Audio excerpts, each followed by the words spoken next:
I'd like to introduce our keynote speaker, Ms. Arunma Oteh, who has dedicated her career to creating access to markets.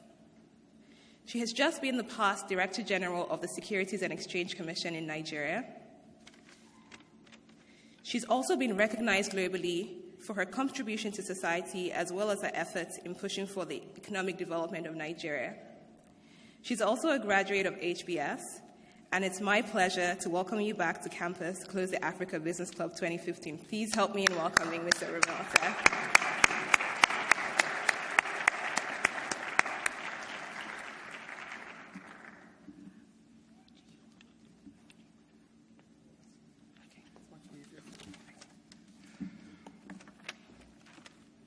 Thank you, Mayowa, for that kind introduction. I have to say that I'm really honored to be doing the closing keynote at what I've heard has been an amazing time. And I want to commend you, Mayowa, Leo, Neka, and all the leadership of the African Business Club. I'm a bit jealous because this was not an idea that my other colleague and I, the only other African who's white South African in the MBA program from 1988 to 1990, thought about. So I'm really proud of what has happened since 1998. And I'm excited about how you ensure that everybody can share in what is happening in Africa. Well done.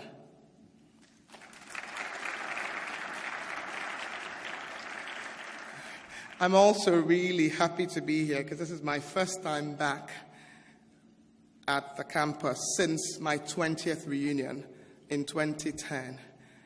And I always say this is a school that is so conservative that so much doesn't change, but so much has changed in 5 years. I almost didn't know how to get to Borden Hall, which is really unusual. But I always cherish the opportunity to be back at HBS because my experience is always rejuvenating and there's always learning for me. I still have fond memories of HBS. And I believe that the business school was very much a part of what has shaped my life and has contributed very much to my professional achievements. I listened to Mayowa talk about exclusion, and I could not but say that she shares my passion about the theme that was chosen for this conference this year. You could not have chosen a better topic. A more inclusive Africa, the pursuit of progress for all. This is even something that's relevant to the world today. A few minutes ago, Lloyd Blankfein, the CEO of Goldman Sachs, was talking about inequality in America. So you can imagine that this issue is topical everywhere. What I thought I will do is share with you my own perspective of where I think Africa is, and then talk about the opportunities that Africa has to offer. And in doing that, really just explain that I think what will take us to the next level for Africa is actually focusing on inclusive growth.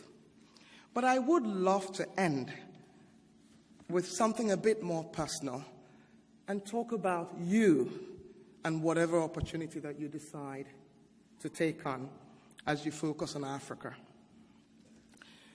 There's no doubt that Africa as a continent has made significant progress, particularly since the turn of the century. GDP, as all of you know, has doubled since 2000 to 2 trillion. Everyone quotes statistics about how many countries are amongst the fastest growing economies in the world that are African. Since 2000, Africa has grown on average in terms of real GDP by 5%. Even despite the global headwinds, particularly the challenges that Europe faces, the IMF still expects Africa to grow by 4.9% this year. Africa has enviable characteristics, and I believe these characteristics present additional opportunities for future growth. Africa is called the youthful continent because 18% of the world's young people live in Africa. By 2050, 40% of the world's workforce will come from Africa. The African Development Bank says that of the 50 top economies that have improved their business environment, 20 African countries are amongst them. That progress we see in financial services, in telecommunications, and in several other segments of the economy. This progress, as all of you know, is due to relative stability politically. It's because of the macroeconomic reforms that many countries have embarked on over the last 20 years. It is because of a growing middle class that is driving domestic demand. It is also the reason that Africa weathered the global financial crisis better than most other parts of the world. But my heart bleeds like Mayowa's because, yes, this progress is commendable, but 40% of Africans live in extreme poverty. 80% of Africans are in vulnerable employment, which means that they generate little or no income. Mayowa talked about health, about education. Income, health, and education inequalities are also high. And 6 of the 10 most unequal countries in the world are African countries.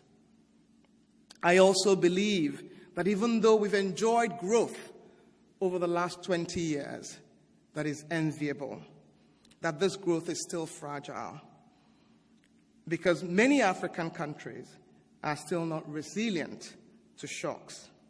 Let's take a few examples that have only recently happened. Ghana and Zambia recently faced macroeconomic imbalances. As many of you know, the IMF intervened in Ghana in the last week. My own country, Nigeria, Angola, and other oil exporting countries are really managing the steep oil price declines. The Ebola scourge in Guinea, Liberia, and Sierra Leone exposed the weaknesses in the health systems in those countries. Or is it the securities challenges that we're dealing with?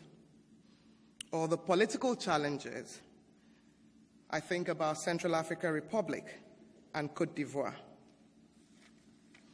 When you fathom that Cote d'Ivoire, which is a country that I lived in for 11 years, is only just recovering from the political crisis that it suffered in 1999-2000, then you'll agree with me that we need countries that are resilient with entrenched economic growth. And I believe inclusive growth helps in that respect. I believe that Africa must immunize itself against downside risks and forestall any setbacks or reversal of the significant gains that we've made so far.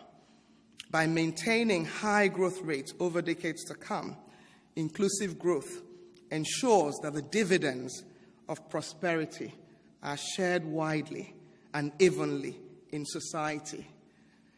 I believe inclusive growth is an emergency for Africa. Indeed, I think is an emergency for the world at large. I believe that as we think about the opportunities that Africa offers, and I know everyone here is familiar with those opportunities, that we must focus on how those opportunities will help us address inclusive growth. Targeting women and youth, for me, is crucial in that respect, because 50% of Africa's population is women. Those gender disparities in access to credit, in property rights, in educational opportunities or employment opportunities, we need to tackle them head on. We can equally leverage the demographic dividend that youth represent, as almost 70% of Africans are under the age of 30. The African digital revolution, being led by young people in cities like Nairobi, is a good example of what can happen when you harness the energies of young people positively. On the other hand, the exclusion that Mayowa referred to, either from economic growth processes, either because they don't have access to services that we take for granted, or because of employment, could fuel discontent and security challenges, as with the Arab Spring, Boko Haram, or indeed ISIS. I also believe that infrastructure is a powerful investment for inclusive growth, particularly because sub-Saharan Africa needs to invest almost $100 billion annually to address its infrastructure challenges. The World Bank estimates that the infrastructure deficit that we face today in Africa costs Africa 2% of its annual growth. I believe also that we must leverage technology. Technology enhances efficiency, broadens economic participation, spurs innovation, fosters transparency and accountability. I would like to cite two examples, one that is so well celebrated around the world that I'm sure that you all are familiar with it, M-Pesa. Kenya's mobile payment system was launched 7 years ago. I'm told that there are 18 million Kenyans, including millions who previously had no bank account and no safe way to store or transfer money. Users can save and borrow money on the platform. It accounts for more than $1 billion in monthly transfers, and surprisingly, about a quarter of Kenya's GDP runs through M-Pesa. Because of M-Pesa, it is, of course, easier to pay for a taxi ride in Nairobi than in New York. So, Mayowa, you need to have hope about what we can do in terms of leapfrogging in addressing some of the issues of exclusion. Take another example. One of the things that we're celebrating in Nigeria is our agricultural revolution in the last 4 years. One of the things that the government of Nigeria has done is to leverage mobile telephones to address some of the challenges it's faced distributing fertilizers to smallholder farmers. And when I heard one of the contestants pitch about the work that they're doing with smallholder farmers, I was really, really proud. And I'm sure you're familiar with the fact that 14 million farmers today in Nigeria receive subsidized inputs via electronic vouchers on mobile phones, or what we call e-wallets. And this system of delivering subsidized inputs directly to farmers at scale is being replicated in many other African countries today. I believe financial services is also an area where we can make a difference and which can really influence inclusive growth. We have made significant progress in Africa. Many of our banks, large banks, are amongst the top 100 banks in the world. However, the percentage of unbanked remains high. The insurance penetration rates are the lowest in the world. Access to finance is cited by most businesses in Africa as one of the most problematic factors that they face. Medium to long-term finance is mostly not available to small and medium-scale enterprises, those who are the engines of growth, those who create the jobs, those who will help us give people the dignity of a job. In 2013, private credit was a little under 50% of GDP in sub-Saharan Africa. This is versus a world average of 128%. While capital markets are growing in Africa, they're still not sufficiently deep to support inclusive growth. While market capitalization for a number of developed countries is over 100%, a number of our markets, including the Nigerian one, have market capitalizations that are less than 30% of GDP. I believe progress is being made also in terms of venture capital and private equity, but more needs to be done to provide the patient capital that Africa needs.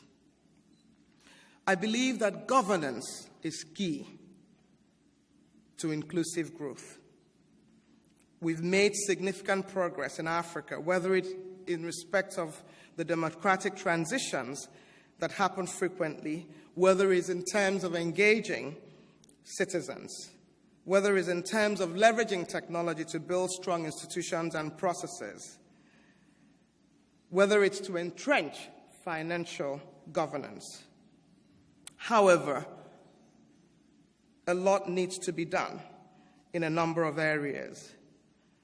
I believe that we cannot afford one corrupt transaction in Africa.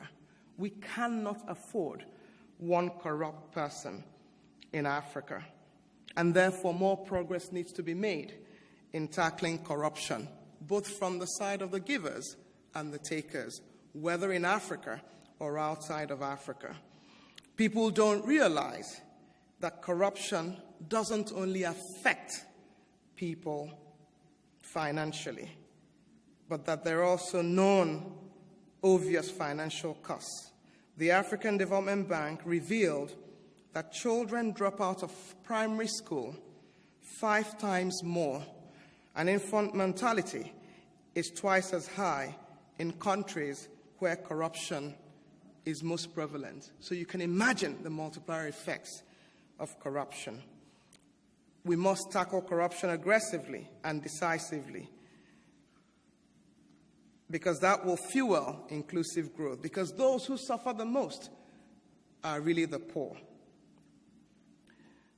I talked about the fact that we have opportunities that are offered by diverse sectors. McKinsey suggests that in many of those sectors, African countries and Africa offers higher returns than others. I'll take a few and talk about them. I'll talk about agriculture again. Isn't it amazing that Africa generates only 10% of the world's global agricultural output when it has 65% of the world's available arable land? Tomato Just talked about how much we spent in Nigeria, $1.3 billion, importing tomato paste. I could not agree with you more that we can do something about that, and you know that we're doing something about that. But Africa as a whole spends $35 billion importing food, where in my own country, you can literally grow anything, whichever part of the country. And I know that not just Nigeria, many African countries are tackling the issue of making agriculture fun, cool, which is why we have people like you who are involved in agriculture. People like Dangote, the richest man in Africa, is investing massively in agriculture. So you've got young people, you've got very wealthy people who feel that this is an area of opportunity. And we're seeing results. Nigeria has met its Millennium Development Goal on hunger and extreme poverty 2 years ahead of the target that was set for this year. Nigeria has increased the national food production by 20 million. Manufacturing. I think we all realize that diversification is key, that manufacturing will provide the jobs. So you're seeing many African countries today launch special economic zones that possess special regulation, relevant infrastructure, and economic incentives to promote industrialization. Everyone's focusing on global value chain strategies so that we can ensure that we move from primary production to processing. And of course, examples abound across Africa. Côte d'Ivoire is focusing a lot more on making chocolate and not just providing cocoa to everybody else in the world to make chocolate. Nigeria's new industrialization policies is having the auto plants from all over the world return. One of the largest shoe manufacturers in China is planning to invest $2 billion over the next 10 years in shoemaking manufacturing clusters in Africa. So things are happening. Of course, the extractive industry, the oil and gas sector, the mining sector, they're traditional areas because Africa is home to some of the world's coveted mineral resources. I don't know if you all know that 88% of the world's diamonds comes from Africa. 73% of the world's platinum comes from Africa. 42% of gold, 42% of bauxite, and so on and so forth. Education. I understand Fred spoke with you, gave the keynote earlier. Healthcare. The areas are, in fact, I would say that every area offers an opportunity in Africa today. I know that anyone who's walked into this conference over the last day and a half is already someone who's sold on Africa. But I think it's important that we continue to remind ourselves of what those opportunities are. As I said to you, I really do think that where I add value is to ask you the question, what about you and the opportunity that you're looking at pursuing? You may be an entrepreneur that is focused on developing a venture, making money, or just doing good. You may be someone who works for Mobil Oil, for Procter & Gamble, for MTN, for Coca-Cola, for UBA, for Standard Bank, for Standard Chartered, for Africa Business. You may be working in insurance. You may decide that you want to work in the social sector. Or you may decide, as is happening to many more of us, that you want to serve your nation. Because many government entities need to be strengthened and would benefit greatly from people with business school experience. I hope that many of you will participate in politics in your countries, because I do think we need good people who can help be the change that we want. I do believe that politics has such a great influence on the success of society and indeed impacts inclusive growth. Let me say that my perspective is that it is easy for each one of us to tap these opportunities. But I do think that it's our responsibility to make a great success of whatever those opportunities that we tap are. And for me, success is that you meet your objective. But success is that you help Africa realize its potential. And this is where I want to focus a little bit on, and to say that one of the things that differentiates someone who makes a choice to work on Wall Street and someone who makes a choice to work in Africa is that indeed you can do well and do good. And you don't have to join Médecins Sans Frontières or Save the Children. You can literally, like Paul here, make loads of money in energy, but also feel that you're impacting society. That is what Africa offers uniquely, that other opportunities may not offer. But I think what is even more important is that your guiding principles will determine how successful you are in tapping the opportunities that you've decided to tap. And I'd like to share two that have been important to me over the last 25 years. One of them is to be prepared. And I give myself as an example and focus specifically on my recent role as the head of the Securities and Exchange Commission, Nigeria. And I think about why I was able to make the difference that I made. And I believe it's because I started my career 30 years ago in the capital markets. And in the 30 years, I did a variety of things that helped me develop world-class technical skills.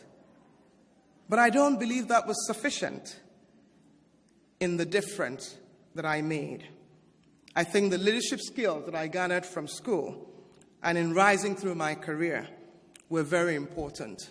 But I think most important was that I started thinking about returning home to take up a position in government in January 2007, and did not do so until the right opportunity came up in May 2009, and did not start until I'd gone through my Senate confirmation until January of 2010. So by the time I started my role, I had done all that was possible for me to be ready for that particular role. My best friend here, Dr. Moyo, please, can you stand up and be acknowledged? She's the director, the executive director of One, Bono's NGO. And I'm sure she can say the same about why she's been able to raise the bar in terms of what civil societies do, whether it's in terms of engaging the private sector, engaging governments within Africa and outside of Africa, primarily because of who she had been before she got to that role. She'd worked for the UN, for the World Bank, for the African Development Bank in very, very important roles. So preparation is key. Because often people ask me, it's all so rosy. Everyone says Africa is rising. Maybe I should just jump in and do it. What I say to you, do it when you feel prepared. And as I often say to people, you can focus on Africa living abroad. I lived away for 22 years and moved back home when it was right. The second thing that I want to say has been a guiding principle for me is integrity as my watchword.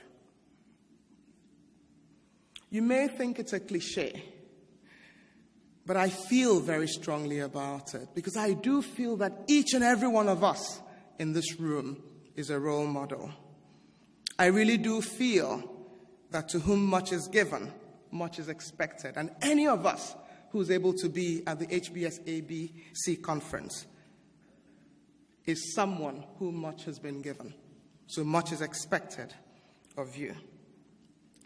And therefore, you must live by the highest standards, and you must be the example. But I don't even think that it is something that is uncomfortable to do. I believe that every day you are confronted with a choice between what is expedient and what is right. And my own experience through my career is that what is right is always the right choice over what is expedient.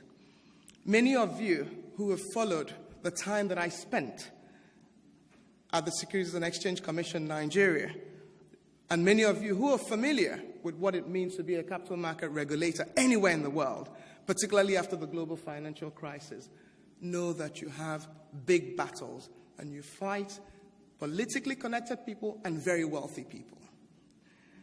And oftentimes, people think that the easier choice to make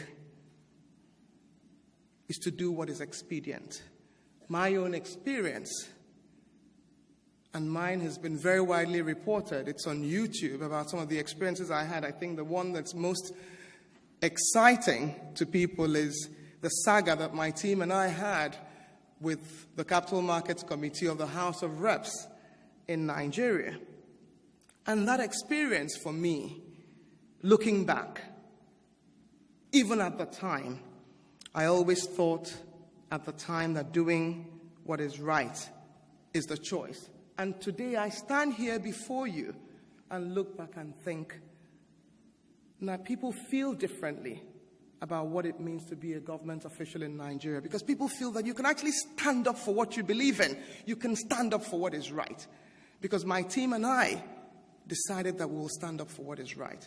It was absolutely essential because we were trying to build a world-class capital market. Because we felt very strongly about what a world-class capital market does to a country.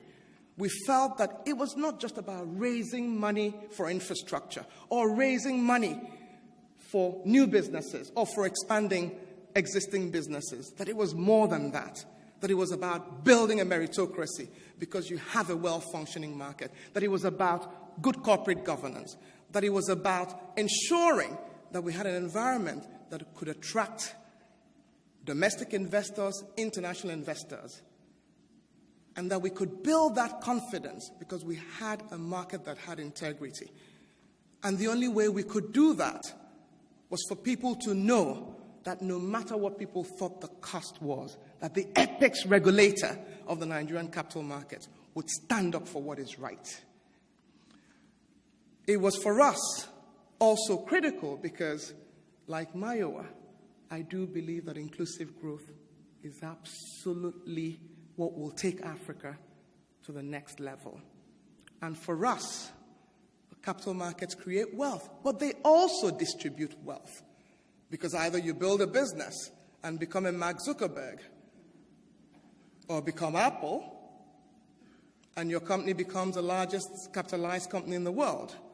Or you're a civil servant, like I was, and you save some of your salary and you invest in the capital market. So either way, wealth is created, wealth is distributed. But without a regulator that inspired the confidence of investors, whether domestic or international, we could not achieve the things that we achieved.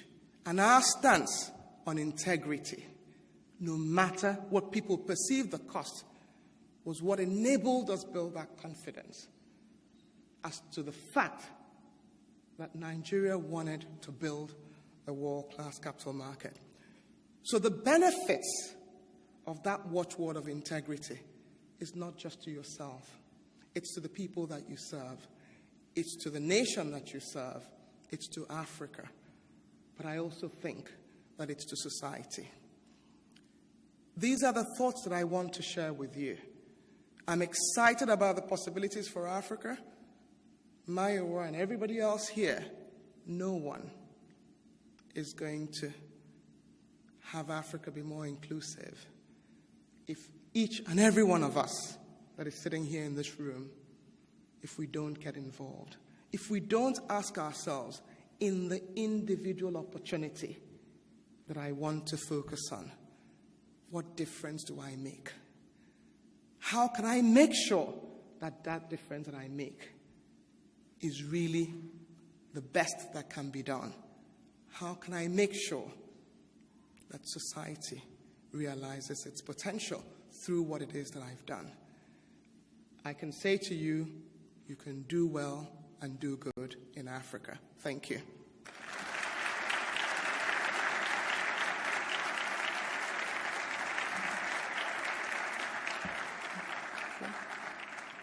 Questions? Absolutely.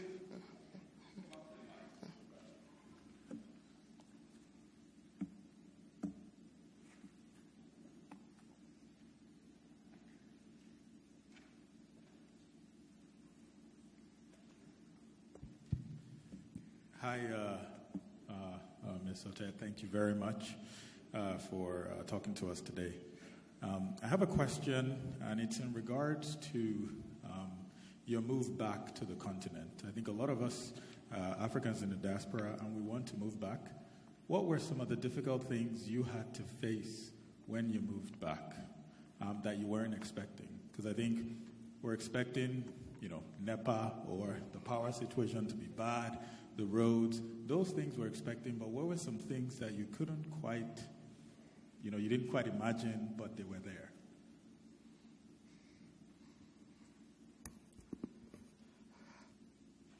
when you started, I thought that would be an easy question for me to answer. It's actually a very hard one because I do find the NEPA and the roads really awful. And even after moving back to, and NEPA is, for those who don't know, is about the power outages in my own country, which we've taken very decisive steps. The government has led an initiative to basically move power to the private sector. And I'm smiling at the CEO of Symbio, who's here, who's one of those who decided to invest in energy in Nigeria, to say that I'm still looking forward to when, like we're here, we would not worry that the mic could be destroyed from the fact that you're moving from generator, from the power from the grid to generator. So I'm a bit challenged to think about what it is that I wasn't expecting. And maybe mine is slightly different because I remained connected. I hated the winter in Boston when I was living at HBS. So at Christmas time, as soon as it was time to go, I went home. And I got kind of a dose of all the nice things, the food at home. And then when I came back, and now I think people get a little bit more time, but you got back on the 2nd of January if it was not a weekend. And so I remained connected. So I don't think that there were any surprises for me. There are things that I started to like in the U.S. that I couldn't find, which is something as simple as just going around somewhere to get a Starbucks coffee. And those who know me know that actually it's a Starbucks Earl Grey tea, the large size. Know that. So they're just things that I think that are more easily available here, that are not as easily available at home. But those create opportunities. But there are also things that I like, which is that I hate driving. And even the most junior person in many countries in Africa gets a driver, gets chauffeur-driven. So I think you can weigh those issues as to what it is that works and what it is that doesn't work. I think that you must be mentally prepared. You must also have your plan as to what it is that you're going on to. You're not just going to go out there and say, oh, I love Africa, or I love Nigeria, or I love Ghana, or I love Zambia, so I'm just going to show up. I think that when you've had the kinds of experience that afford you the opportunity to come to a conference like this, that surely you must think about how to make sure that you can pay your bills every month. And it's a rosy picture, but there are challenges. And particularly if you're an entrepreneur starting a business, I think it's important for you to think about, how do I make sure that I have positive cash flow, which is what they teach you in business school. So I don't know. But do you have any fears that I can, because this is a very important question. Do you have any fears that I can respond to? I hated that electricity. I run my generator 24/7. And I save on other things because I just can't fathom not having electricity. And I have an automatic switchover just in case you don't know about them, so you don't notice when there's a change from grid to generator. Yeah, I don't want to expose all my fears here. So I'll take this offline. I'll let Jeff, I'll put him on the spot. Okay.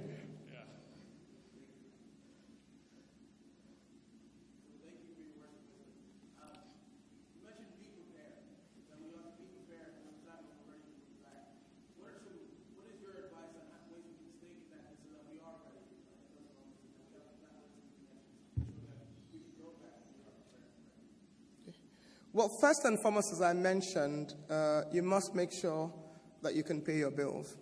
And so if you're going back to a job in the corporate world, you must make sure that it works. And I must say that when I moved to Abuja, I was shocked at rent. And I went around with a real estate agent who was not shocked that I was shocked, because he said he had dealt the previous week with someone from the American embassy. And he said to him, this house rents for $200,000 a year. And the guy didn't hear rents for, and he says, no, I don't want to buy. And the guy says it rents for $200,000 a year, and by the way, it's 3 years rent.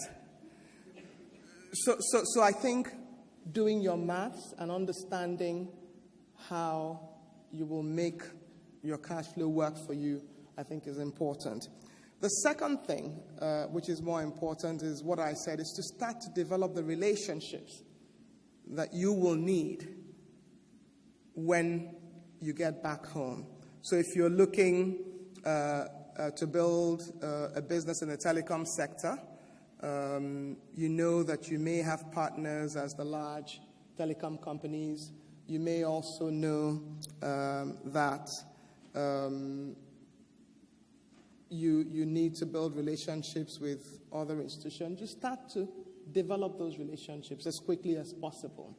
And so that's why I talk about planning and preparing. I think one of the things that people were quite shocked at was that, they thought I'd lived away for 22 years from home, and so I wouldn't understand the terrain in Nigeria, and I think all of them were shocked the whole 5 years as to how I probably better understood the terrain more than them, and made sure that it worked on my own terms. So those are the two tips that I would share. Relationships, making sure that you can, that you have positive cash flow, but also plan to enjoy. The other thing I want to say is that sometimes people are either too, they assume that there are no challenges.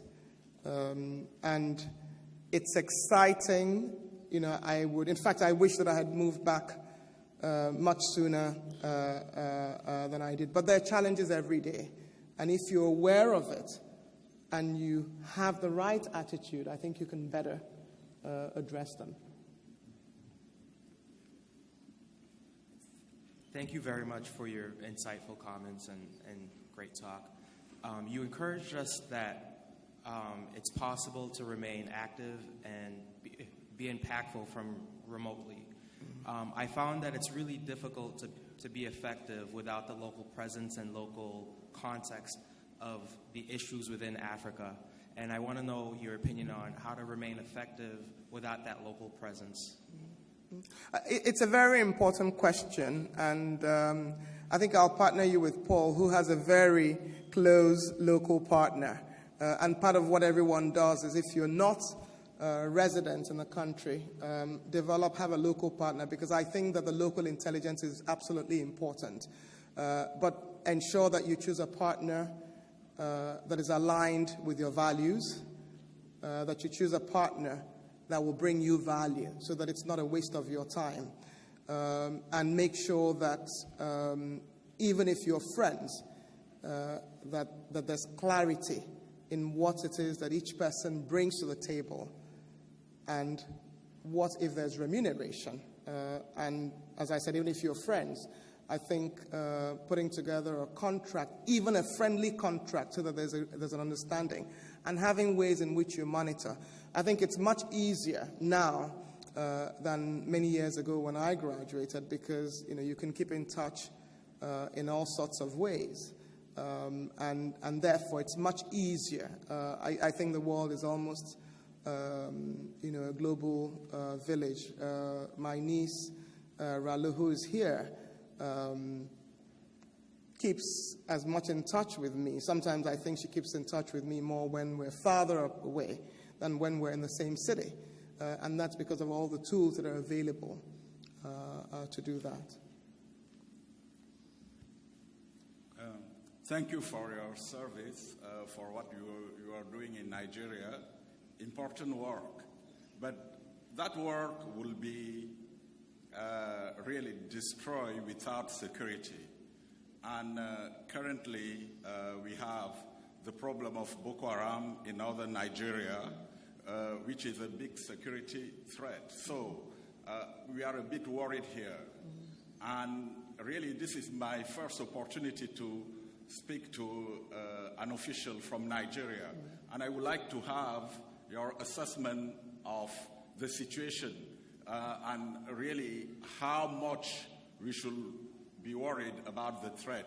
And if it's not destroyed, it will not destroy a lot of work which is really done in the region. I think it's an absolutely important question, the issue of Boko Haram for Nigeria, but I think terrorism more broadly. It is a challenge which I think all over the world we're still learning how best to tackle. Not to diminish what its impact has been economically for Nigeria. I'm not sure about for Chad or Cameroon or Niger, the other countries around the 3 states in Nigeria that have experienced a problem. There are 36 states in Nigeria, and there are 3 states in Nigeria that have experienced a problem. And, you know, I think it was, I'm trying to think, it wasn't Ensign Young, but someone brought out recently data about the fastest growing economies in the world this year, and Nigeria, I think, was number 2, and the most attractive destination as well. So it is an issue, and curtailing it is absolutely essential because it could spread. I mean, we've had attacks in the capital city, even though now there are no attacks in the capital city. More recently, the government, and by the way, I've finished my role as the head of SEC, so I'm actually speaking as a private citizen. The government of Nigeria has been, and the military, have taken very aggressive steps against Boko Haram, and we can see that some of the cities in Nigeria that they had taken a hold of have been recaptured from them. And I think what has been key to that success is something that Nigeria has done very well when it has come to others, but I think the response wasn't initially the same way, which is to just have a regional force that focuses on it. And so with the regional force that was put together, with Chad, Cameroon, Niger, and Nigeria cooperating, I think that we've had much more success in the last 2 weeks than we've had in 5 years in tackling Boko Haram. So I think that's a formula that should be used everywhere, whether it's Al-Shabaab in the East Africa area, even with ISIS. I think that there's greater success. I mean, I believe that that Egypt and Jordan have actually played an important role, primarily because they were reacting to things that happened to their own citizens. But I think cooperation is what makes a difference.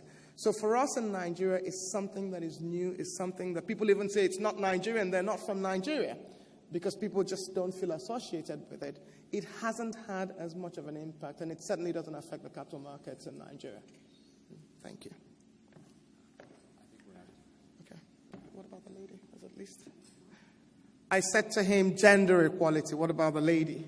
Because that's the first woman that's asking a question. I think we have time for the lady. Thank you. Well, I hope this question is equally good whether or not I'm a lady. Sorry, I missed that. I hope this question is equally good whether or not I'm a lady. The quality of my question is hopefully not gender biased.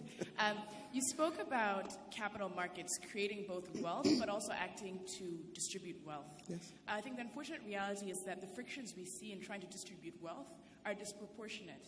The what? The frictions in distributing wealth. Sorry, I missed what you said. The friction. Okay, friction, yes. Are disproportionate to the ones in creating them. We've talked a lot in this conference about the role of government in wealth distribution. What role and responsibilities do you see the private sector playing in this, if we're truly talking about being inclusive and bringing business and private sector as partners to this problem? Absolutely important question. I think that distributing wealth is really a problem for all. I think the government has a very important role. I think private sector has a very important role. I think that the government needs to focus more on supporting small and medium-scale enterprises because, of course, income is distributed primarily through employment. And so a focus on SMEs does help many more people be employed, and they then can save and be able to improve their living standards.